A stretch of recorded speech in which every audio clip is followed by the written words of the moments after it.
পৌনে ৯টা নাগাদ এই ঘটনা ঘটে। ট্রেনটি আসছিল আগরতলা থেকে এবং কলকাতাগামী সেই কাঞ্চনজঙ্ঘা এক্সপ্রেসের পিছন থেকে ধাক্কা মারে মালগাড়ি এবং তীব্রতা এতটাই ছিল যে কাঞ্চনজঙ্ঘা এক্সপ্রেসের পিছনের দুটি কামরা একেবারে লাইনচ্যুত হয়ে যায়।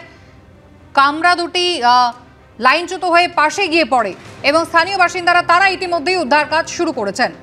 হতাহতের আশঙ্কা কিন্তু রয়েছে। আর এর ফলে স্বাভাবিকভাবেই সনদ যেটা জানতে চাইবো যে ট্রেন চলাচল সেক্ষেত্রে রাঙামাটি যে জায়গায় ঘটনাটি ঘটেছে এই লাইনে ট্রেন চলাচল ব্যাহত হওয়ার একটা আশঙ্কা রয়েছে। রাঙাপানি দেখো এই জায়গাটা প্রাথমিকভাবে রাঙামাটির ঠিক পরে নিজবাড়ি এবং চটেরহাটের মাঝামাঝি জায়গায়, এটা কোনো স্টেশনে নয়, স্টেশন পেরিয়ে গিয়ে হয়েছে এবং নিজবাড়ি এবং চটেরহাটের মাঝখানে। এবং এই দুর্ঘটনার পরেই কিন্তু ওই লাইনে রেল চলাচল কিন্তু এখন পুরোপুরি বন্ধ করে দেওয়া হয়েছে।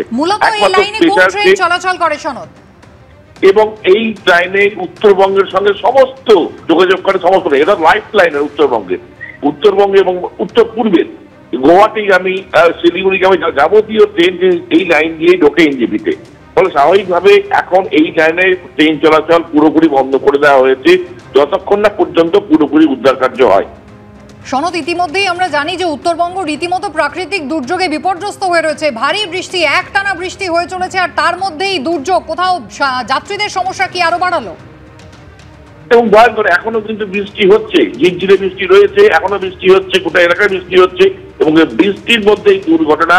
আর স্বাভাবিকভাবেই যে উদ্ধার কার্যের ক্ষেত্রেও একটা সমস্যা, মানে অন্য সময় বিশেষ করে এই জায়গাটা এমনি নিজবাড়ি এবং চটেরহাট যে জায়গায় করে সেটা একটা ফাঁকা জায়গা এবং আশপাশের লোক এই বর্ষার মধ্যেও কিন্তু বেরিয়ে এসে উদ্ধার কার্য, অন্য সময় তো বেশি লোক আসতো, এই বেশি এসে সেক্ষেত্রে সমস্যা রয়েছে।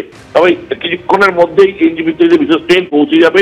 ইতিমধ্যে পুলিশের টিমও কিন্তু পৌঁছে গেছে, তারা কিন্তু উদ্ধার কার্যে হাত লাগিয়েছে এবং যেহেতু এখনো পর্যন্ত বোঝা যাচ্ছে ঠিক কত যাত্রী ছিল ওখানে, কত লোক এই দুর্ঘটনার সঙ্গে যুক্ত হয়ে পড়েছে ওখানে বোঝা যাচ্ছে না, কিন্তু ইতিমধ্যে এই বৃষ্টির কারণে কিন্তু অনেকটা ব্যাহত হচ্ছে। সনদ, এনজেপি থেকে কতটা দূরত্ব, এই দুর্ঘটনাস্থল কতটা দূরে? এই যে প্রায় 30 কিলোমিটার।